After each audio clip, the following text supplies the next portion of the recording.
पिछले अध्याय में हमने संविधान सभा, उसका निर्माण, जो प्रक्रियाएं हुई थी और जो भी तथ्य परीक्षा उपयोगी हैं वो देखे थे हमने।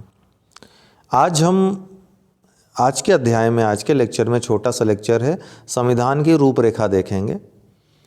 रूपरेखा के अंतर्गत सबसे पहले बात करते हैं जब संविधान निर्मित हुआ उस समय, अर्थात मूल संविधान में। अभी संशोधित रूप हम देखते हैं संविधान का, काफ़ी कुछ संशोधन हुआ है। 42वें संविधान संशोधन जैसे बड़े बड़े संशोधनों के माध्यम से संविधान में आमूलचूल परिवर्तन ला दिया गया है। 22 भाग, 395 अनुच्छेद और 8 अनुसूचियाँ ये हमारे मूल संविधान में थी। बाद में इन 22 भागों के अलावा 4 उपभाग भी जोड़े गए हैं। 4 उपभाग भी जोड़े गए हैं और एक भाग निरसित है, अर्थात अध्याय जो भाग 7 था वो निरसित है। इस तरह से गिनती में ये 25 आ जाते हैं, लेकिन मूलतः 22 स्थान है, भाग 22 ही हैं। भाग 7 निरसित है, लेकिन अगर गिनती में देखें तो एक निरसित हो गया, 4 उपभाग जोड़े गए, अर्थात अध्याय 4 का भाग 4 का क, भाग 9 का क, भाग 9 का ख और भाग 14 का क, ये 4 नए भाग जोड़े गए। इस तरह से वर्तमान समय में गिनती में देखें तो कुल 25 भाग हो जाते हैं। स्थान 22 ही है, मतलब मूलतः 22 भाग आज भी हैं, लेकिन बाकी जो भाग जुड़े हैं जो गिनती में हैं वो उपभागों के रूप में हैं। इसी तरह 395 अनुच्छेद ये तब भी थे, आज भी हैं। बाकी जो जुड़े हैं वो उप अनुच्छेदों के रूप में, सब आर्टिकल्स के रूप में जुड़े हुए हैं। तो गिनती में वो लगभग 465 या 468 के आसपास हैं। वहीं 4 अनुसूचियां ये गिनती में भी जुड़ी। इस तरह से 8 + 4 12 अनुसूचियां वर्तमान में हैं। तो वर्तमान की स्थिति कमोवेश ये हो जाती है हमारे संविधान की। बाद में जुड़े जो भाग हैं उसमें भाग 4 के क को 42वें संविधान संशोधन 1976 के माध्यम से, जिसको कि मिनी संविधान भी, लघु संविधान भी कहा जाता है, क्योंकि इसमें बहुत सारे संशोधन किए गए थे 42वें संविधान संशोधन के माध्यम से। तो इसमें भाग 4 क मूल कर्तव्यों के रूप में जोड़ा गया था, सरदार स्वर्ण सिंह समिति के सिफारिश के आधार पर। इसमें कहा गया था कि व्यक्तियों को अधिकार दिए गए हैं, लेकिन अधिकारों के साथ साथ उनके कुछ कर्तव्य भी निर्धारित होने चाहिए। बिना कर्तव्य के अधिकारों का देना ये कहीं न कहीं अराजकता को बढ़ावा दे सकता है। तो इसलिए जहां अधिकार होने चाहिए, कर्तव्य भी होने चाहिए। इस बात को स्वीकार करते हुए संविधान में भाग 4 क के अंतर्गत मूल कर्तव्य जोड़े गए। 10 मूल कर्तव्य मूलतः जोड़े गए थे। बाद में 86वें संविधान संशोधन 2002 के माध्यम से एक और मूल कर्तव्य जोड़ दिया गया, बच्चों की शिक्षा वाला, मुफ्त और अनिवार्य शिक्षा वाला। भाग 9 का क अब बाद में चर्चा करेंगे, अभी रूपरेखा केवल आपको बता रहे हैं। भाग 9 का क ये 74वें, देखिए इसके पहले भाग 9 मैंने बताया कि 2 भाग निरसित थे, एक भाग 7 और एक भाग 9।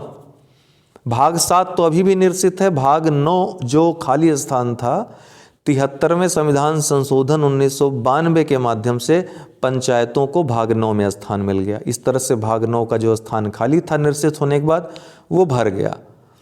भाग नया जो जोड़ा गया उपभाग के रूप में 9 का क 74वें संविधान संशोधन 1992 या 1993 में लागू हुआ, नगर पालिकाओं को इसमें जोड़ा गया। भाग 9 का ख 97वें संविधान संशोधन 2011 के माध्यम से सहकारी समितियों को संवैधानिक दर्जा दिया गया। इसी तरह 42वें संविधान संशोधन 1976 के माध्यम से ही अधिकरणों को संवैधानिक दर्जा दिया गया और भाग 14 का क एक नए भाग के रूप में या उपभाग के रूप में जोड़ा गया। तो ये नए उपभाग या भाग थे जो जोड़े गए संविधान संशोधनों के माध्यम से। संविधान के भागों में क्या क्या चीज़ें हैं, बातें हैं, किससे संबंधित हैं, वो तेजी से देख लेंगे। भाग 1 में संघ और उसके राज्य क्षेत्रों के बारे में प्रावधान है। अनुच्छेद 1 से अनुच्छेद 4 तक इसमें कवर होता है। भाग 2 में नागरिकता संबंधी प्रावधान है। आर्टिकल 5 से आर्टिकल 11, अनुच्छेद 5 से अनुच्छेद 11 तक। भाग 3 मूल अधिकार, अनुच्छेद 12 से अनुच्छेद 35। भाग 4 राज्य के नीति निर्देशक तत्व, अनुच्छेद 36 से अनुच्छेद 51 तक। फिर भाग 4 का क मूल कर्तव्य, अनुच्छेद 51 क या 51A के अंतर्गत 11 मूल कर्तव्य हैं। भाग 5 इसमें संघ संबंधी प्रावधान है, अनुच्छेद 52 से अनुच्छेद 151 तक। इनको 5 अध्यायों में बांटा गया है। अध्याय 1 में संघ की कार्यपालिका, अध्याय 2 में संसद, अध्याय 3 में राष्ट्रपति के विधायी अधिकार, अध्याय 4 में संघ की न्यायपालिका, अध्याय 5 में नियंत्रक और महालेखा परीक्षक कैग के बारे में प्रावधान है। भाग 6 राज्य संबंधी प्रावधान दिए हैं यहाँ पे, अनुच्छेद 152 से अनुच्छेद 237 तक। इनको भी 6 अध्यायों में बांटा गया है। पहला अध्याय सामान्य चर्चा है। अध्याय 2 में कार्यपालिका, राज्य की कार्यपालिका का स्वरूप कैसा होगा, क्या अधिकार होंगे। अध्याय 3 में राज्य विधानमंडल, अध्याय 4 राज्यपाल के विधायी अधिकार, अध्याय 5 राज्यों के उच्च न्यायालय और अध्याय 6 अधीनस्थ न्यायालयों के बारे में प्रावधान किए गए हैं। भाग 7 निरसित है। भाग 8 में संघ राज्य क्षेत्रों का वर्णन है, अनुच्छेद 239 से अनुच्छेद 242 तक। भाग 9 में पंचायतों को जोड़ा गया 73वें संविधान संशोधन 1992 के माध्यम से। तो अनुच्छेद 243 से अनुच्छेद 243O तक, ABCD इस तरह से गिनते जाइए, O तक पंचायतों संबंधी प्रावधान है। नगर पालिकाओं में O से बाद अर्थात 243P से लेकर के अब 243Z के बाद फिर गिनिएगा ZA, ZB, ZC, ZD इस तरह से G तक। तो 243P से 243ZG तक नगर पालिकाओं संबंधी प्रावधान है। भाग 10 में अनुसूचित जनजाति क्षेत्रों के बारे में प्रावधान किए गए हैं। ये अनुच्छेद 244 से 244A 2 अनुच्छेदों में कवर होता है। भाग 11 में संघ एवं राज्यों के मध्य संबंधों के बारे में प्रावधान है, अनुच्छेद 245 से अनुच्छेद 263 तक। इसको भी 2 अध्यायों में बांटा गया है। अध्याय 1 में संघ और राज्यों के मध्य विधायी संबंध और अध्याय 2 में संघ और राज्यों के मध्य प्रशासनिक संबंध। भाग 12 वित्त, संपत्ति, संविदाएं और वाद के संदर्भ में प्रावधान किए गए हैं, जो कि अनुच्छेद 264 से अनुच्छेद 300 क या 300A तक प्रावधानित है। अध्याय 1 इनको भी 4 अध्यायों में बांटा गया है। अध्याय 1 में वित्त, अध्याय 2 में उधार, अध्याय 3 में संपत्ति, संविदाएं, अधिकार, देयताएं, बाध्यताएं और वाद, अध्याय 4 में संपत्ति का अधिकार जो कि 300 क में रखा गया है। पहले मूल अधिकार था, बाद में इसको मूल अधिकारों से हटा करके 44वें संविधान संशोधन 1978 के माध्यम से इसे संपत्ति के अधिकार को कहाँ लाया गया, वो कानूनी अधिकार बना दिया गया या फिर संवैधानिक अधिकार बना दिया गया। अब मूल अधिकार वो नहीं रहा। मूल अधिकार मतलब जो भाग 3 में हो, संवैधानिक अधिकार मतलब जो संविधान में वर्णित हो, कानूनी अधिकार जो कानून निर्माण के द्वारा प्रोवाइड करवाया जाए। तो संपत्ति का अधिकार कैसा अधिकार है, संवैधानिक अधिकार है। क्यों? क्योंकि इसका संविधान में वर्णन है, लेकिन कभी ये मूल अधिकार हुआ करता था। भाग 13 भारत के राज्य क्षेत्र के अंदर व्यापार, वाणिज्य और समागम संबंधी प्रावधान है, अनुच्छेद 301 से अनुच्छेद 307 तक। भाग 14 संघ और राज्य के अधीन सेवाओं के बारे में वर्णन है, अनुच्छेद 308 से अनुच्छेद 323 तक। अध्याय 1 में सेवाएं, अध्याय 2 में लोक सेवा आयोग, 2 अध्यायों में डिवीजन किया गया है इसका। लोक सेवा आयोग में आप देखेंगे कि राज्य लोक सेवा आयोग, संघ लोक सेवा आयोग, संयुक्त लोक सेवा आयोग यहाँ पढ़ने को मिलेगा। उनके अधिकार, कर्तव्य सब देखने को मिलेंगे। भाग 14 का क अधिकरण 42वें संविधान संशोधन के द्वारा जोड़ा गया। इसमें 2 अनुच्छेद हैं, 323 क, 323 ख। भाग 15 निर्वाचन, इसमें निर्वाचन संबंधी प्रावधान है, 324 से अनुच्छेद 329 क तक। भाग 16 में कुछ वर्गों के संबंध में विशेष उपबंध किए गए हैं, अनुच्छेद 330 से अनुच्छेद 342 तक। भाग 17 में राजभाषा संबंधी प्रावधान है, अनुच्छेद 343 से अनुच्छेद 351 तक। अध्याय 4 अध्याय इसमें आपको मिलेंगे। संघ की भाषा, क्षेत्रीय भाषाएं, सुप्रीम कोर्ट हाई कोर्ट की भाषाएं और विशेष निर्देश। भाग 18 आपात संबंधी उपबंध दिए गए हैं, 3 प्रकार के आपातकालों को अनुच्छेद 352 से लेकर 360 तक डिस्कस किया गया है। भाग 19 में प्रकीर्ण है, विभिन्न प्रकीर्ण संबंधी विषय हैं, आर्टिकल 361 से आर्टिकल 367 तक। प्रकीर्ण में विभिन्न जो छूटे हुए बिखरे हुए विषय हैं, जैसे राष्ट्रपति राज्यपालों के संरक्षण की बात हो, ये सब इसमें है अनुच्छेद 361 से अनुच्छेद 367 में। फिर संविधान संशोधन बहुत ही महत्वपूर्ण, भाग 20 आर्टिकल 368, बहुत झगड़ा चला इसका, अंततः कुछ राहत मिली। आपका जो केशवानंद भारती वाला मामला था, खैर इन सब चीज़ों को हम पढ़ेंगे पूरा। संविधान संशोधन आर्टिकल 368। भाग 21 अस्थायी संक्रमणकालीन और विशेष उपबंध, जिसमें ही आपका जम्मू कश्मीर हो गया, आंध्र प्रदेश और तमाम जो राज्य हैं जिनमें कुछ विशेष उपबंध हैं जिनके विषय में यहाँ प्रावधानित हैं आर्टिकल 369 से आर्टिकल 392 तक।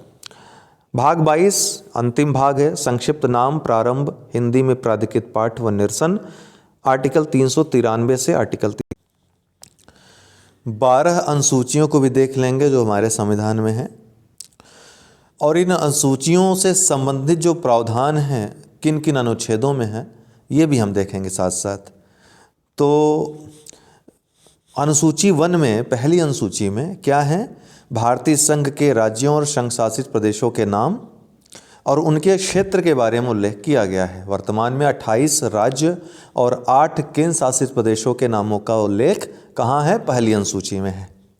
इनसे संबंधित जो प्रावधान है अनुच्छेद किसमें किसमें है, तो अनुच्छेद 1 और अनुच्छेद 4 में। दूसरी अनुसूची भारत के राष्ट्रपति, राज्यों के राज्यपाल, लोकसभा के अध्यक्ष, ध्यान रखिएगा, रट लीजिए एकदम से, लोकसभा के अध्यक्ष उपाध्यक्ष, राज्यसभा के सभापति उपसभापति, राज्य की विधानसभाओं के अध्यक्ष और उपाध्यक्ष, विधान परिषदों के सभापति और उपसभापति, सर्वोच्च न्यायालय और उच्च न्यायालय के जो न्यायाधीश हैं और भारत के नियंत्रक, महालेखा परीक्षक आदि को प्राप्त होने वाले, अर्थात जो संवैधानिक पदों पे लोग बैठे हुए हैं उनको जो वेतन, भत्ते, पेंशन और जो विशेषाधिकार उनको मिलते हैं, जो सुविधाएं मिलती हैं, आर्थिक सुविधाओं की बात, वो अनुसूची 2 में उल्लेखित है। तो अनुसूची 2 को वेतन से याद रखेगा। और इससे संबंधित जो प्रावधान अनुच्छेदों में हैं 59, 65, 75, 97, 125, 148, 158, 164, 186, 221, ठीक है, इतने अनुच्छेदों में इससे संबंधित प्रावधान है, दूसरी अनुसूची से संबंधित। तीसरी जो अनुसूची है, ध्यान रखिएगा, इसमें राष्ट्रपति, राज्यपाल नहीं आते हैं, उपराष्ट्रपति। क्यों? इनके संबंध में जो इनका शपथ है, इनके शपथ के बारे में जो उल्लेख है वो संविधान के अनुच्छेदों में है, तो इसलिए यहाँ तीसरी अनुसूची में इनका शपथ नहीं दिया गया, इनके शपथ का प्रारूप यहाँ पे नहीं है। बाकी केंद्र के मंत्री, राज्य के मंत्री, संसद के सदस्य, राज्य विधानसभा के सदस्य, सर्वोच्च न्यायालय और उच्च न्यायालय के न्यायाधीश, भारत के कैग आदि के द्वारा ली जाने वाली शपथ का उल्लेख तीसरी अनुसूची में मिलता है। इससे संबंधित जो अनुच्छेद हैं 75, 84, 99, 124, 146, 173, 188, 219। चौथी अनुसूची राज्यों और केंद्र शासित प्रदेशों के लिए राज्यसभा में सदस्यों की संख्या अर्थात सीटों के आवंटन के बारे में उल्लेख है चौथी अनुसूची में। अनुच्छेद 4 और अनुच्छेद 80 इससे संबंधित अनुच्छेद हैं। पांचवी अनुसूची और छठी अनुसूची को एक साथ पढ़िएगा। यहाँ से ट्रिक एक बता दे रहे हैं, हमेशा याद रहेगा। देखिए, पांचवी अनुसूची में क्या है, अनुसूचित क्षेत्रों और अनुसूचित जनजाति क्षेत्रों के लिए प्रशासन और नियंत्रण के बारे में उल्लेख किया गया है। छठी अनुसूची में क्या है, असम, मेघालय और त्रिपुरा और मिजोरम राज्यों के जनजातीय क्षेत्रों के प्रशासन के बारे में उल्लेख है। तो यहाँ से आप एक बात याद रखिएगा, अ से ए, असम को ए समझ लीजिए, टी से त्रिपुरा ए, टी, मेघालय एम और मिजोरम एम। तो क्या हुआ, एटीएम एम या एटीएम स्क्वायर, एटीएम स्क्वायर से याद रखिएगा। अब आपको केवल याद ये रखना है कि पाँचवें अनुच्छेद की जब बात आएगी तो एटीएम स्क्वायर आपके दिमाग में आ जाना चाहिए पाँचवां और छठे अनुच्छेद में। याद क्या रखना है? पाँचवां नो और छठा यस। अर्थात पाँचवा जो अनुच्छेद है, अनुसूची है, पाँचवीं अनुसूची जो है, वहाँ पे एटीएम स्क्वायर नहीं रहेगा। छठी अनुसूची में एटीएम स्क्वायर रहेगा। अर्थात जो पाँचवीं अनुसूची है वो असम, मेघालय, त्रिपुरा, मिजोरम को छोड़ करके जो बाकी के अनुसूचित जनजाति क्षेत्र हैं उनके प्रशासन के नियंत्रण बारे में बंद करता है, जबकि छठी अनुसूची केवल इन 4 राज्यों असम, मेघालय, त्रिपुरा, मिजोरम या एटीएम स्क्वायर राज्यों के जनजाति क्षेत्रों के प्रशासन के बारे में उल्लेख करता है। ठीक है, तो पाँचवीं अनुसूची में से संबंधित अनुच्छेद 244 है। छठी अनुसूची से संबंधित अनुच्छेद 244 और अनुच्छेद 275 है। सातवीं अनुसूची जिसमें संघ सूची, राज्य सूची, अनुसूची और समवर्ती सूची 3 सूचियाँ दी हैं। संघ सूची के जो विषय हैं उनमें केवल संघ अर्थात केंद्र कानून बना सकता है, संसद कानून बना सकती है। राज्य सूची के विषय में केवल राज्य कानून बना सकते हैं, फैसला ले सकते हैं, निर्णय ले सकते हैं। जबकि जो समवर्ती सूची का विषय है उसमें केंद्र और राज्य दोनों कानून बना सकते हैं अपने अपने, लेकिन अगर एक साथ दोनों का लागू होने की बात आए तो केंद्र वाला वहाँ प्रभावी हो जाता है। तो केंद्र और राज्यों के बीच शक्तियों के बंटवारे के बारे में यहाँ उल्लेख है। इसके लिए 3 सूचियाँ बनाई गई हैं। संघ सूची, इस सूची के विषयों में सिर्फ केंद्र सरकार कानून बनाती है। कुछ जो महत्वपूर्ण विषय इस सूची में, संघ सूची में है, जैसे विदेशी मामले, युद्ध, शांति, देश की प्रतिरक्षा, रेल, बैंक, मुद्रा, परमाणु शक्ति आदि। राज्य सूची के विषय इस सूची, हालांकि हम बाद में चर्चा करेंगे, आप बिल्कुल इससे घबराइए नहीं, एक सूक्ष्म रूप आपको प्रस्तुत कर रहे हैं संविधान का। राज्य सूची, इस सूची के विषयों के लिए राज्य सरकार कानून बनाती है। कुछ महत्वपूर्ण विषय जो राज्य सूची के हैं, पुलिस, जेल, कृषि, स्वास्थ्य, स्थानीय प्रशासन आदि। पंचायती राज भी ध्यान रखेगा, राज्य सूची में ही आता है। और जनगणना किस में आता है? केंद्र सूची के विषय में, संघ सूची के विषय में। समवर्ती सूची, इस सूची के विषयों के लिए केंद्र और राज्य दोनों ही कानून बना सकते हैं। यदि कानून के विषय समान हैं तो केंद्र द्वारा बनाया गया कानून ही मान्य होता है। कुछ महत्वपूर्ण विषय शिक्षा, वन, विवाह, तलाक, ये सभी समवर्ती सूची में आते हैं। ठीक है, इससे संबंधित जो अनुच्छेद है 246 है। 8वीं अनुसूची में राजभाषा, आपने सुना होगा। संविधान द्वारा मान्यता प्राप्त भाषाओं के बारे में उल्लेख यहाँ पर दिया गया है। मूल रूप से 8वीं अनुसूची में 14 भाषाएं थीं मूलतः। असम, बांग्ला, गुजराती, हिंदी, कन्नड़, कश्मीरी, मलयालम, मराठी, उड़िया, पंजाबी, संस्कृत, तमिल, तेलुगु, उर्दू, ये 14 भाषाएं मूल संविधान में थीं। 21वें संविधान संशोधन अधिनियम 1967 के द्वारा सिंधी भाषा को, 71वें संविधान संशोधन अधिनियम 1992 के द्वारा कोंकणी, मणिपुर और नेपाली भाषा को, 92वें संविधान संशोधन अधिनियम 2003 के द्वारा मैथिली, संथाली, डोगरी और बोडो भाषा को इस अनुसूची में शामिल किया गया। अब 8वीं अनुसूची में कुल 22 भाषाएं हैं। इससे संबंधित जो अनुच्छेद हैं 344 एवं अनुच्छेद 351। 9वीं अनुसूची में क्या है? भूमि सुधार और जमींदारी प्रथा के उन्मूलन से संबंधित अधिनियम 9वीं अनुसूची में दिए गए हैं। इस अनुसूची को प्रथम संविधान संशोधन 1951 के द्वारा जोड़ा गया। इस अनुसूची में सम्मिलित कानूनों की न्यायिक समीक्षा नहीं की जा सकती थी, लेकिन उच्चतम न्यायालय के 2007 में दिए गए एक निर्णय द्वारा इस अनुसूची में सम्मिलित कानूनों की समीक्षा की जा सकती है। इससे संबंधित जो अनुच्छेद है, अनुच्छेद 31 का ख है। ध्यान रखिएगा, 2007 में भले ही इस संबंध में निर्णय आया, लेकिन इसकी बानगी, इसका आधार, इसका मूल केशवानंद भारती केस में ही मिल जाता है कि कोई ऐसा प्रावधान अनुच्छेद अनुसूची 9 में आप नहीं कर सकते, रख सकते, इस बहाने से बचने के लिए कि अब न्यायिक समीक्षा नहीं कर सकते कि आप आधारभूत ढांचे को ही तहस नहस कर दो। तो आधारभूत ढांचे का जो सिद्धांत केशवानंद भारती में दिया गया था, उसी का हवाला देते हुए 2007 में जो सुप्रीम कोर्ट का निर्णय आया था कि किसी भी भाग की, किसी भी अनुसूची के किसी भी स्थान में आप कोई भी संशोधन करते हो, कहीं भी रख दो, घर में छिपा कर रख दो, हम न्यायिक समीक्षा करेंगे, उसको परखेंगे कि संवैधानिक है या नहीं है, आधारभूत ढांचे के साथ खिलवाड़ हो रहा है कि नहीं हो रहा है। अगर हो रहा है तो हम असंवैधानिक घोषित करेंगे ही करेंगे, किसी भी हाल में आप बच नहीं सकते हैं। 10वीं अनुसूची दल बदल से संबंधित नियमों के बारे में उल्लेख है। 10वीं अनुसूची को 52वें संविधान संशोधन अधिनियम 1985 के द्वारा जोड़ा गया है। अनुच्छेद 102 एवं अनुच्छेद 191 इसके अंतर्गत आते हैं। तो पहली जो नई सूची थी 9वीं अनुसूची, वो जोड़ी गई पहले संविधान संशोधन द्वारा। जो दूसरी नई सूची थी अनुसूची 10वीं अनुसूची, इसको 52वें संविधान संशोधन के द्वारा। जो तीसरी नई सूची है 11वीं अनुसूची, इसको 73वें संविधान संशोधन के द्वारा जोड़ा गया। पंचायतों के बारे में इसमें वर्णन है, ठीक है। इस अनुसूची को 73वें संविधान संशोधन अधिनियम द्वारा जोड़ा गया। इसमें 29 विषय हैं। पूछता है कितने विषय हैं? 29 विषय हैं, ठीक है। इससे संबंधित जो अनुच्छेद है 243 का 6। वहीं 12वीं अनुसूची जो अंतिम जोड़ी अनुसूची है नई, इसमें नगर पालिकाओं संबंधी प्रावधान है। इसमें 18 विषय कुल दिए गए हैं। अनुच्छेद 243(ब) इससे संबंधित अनुच्छेद है।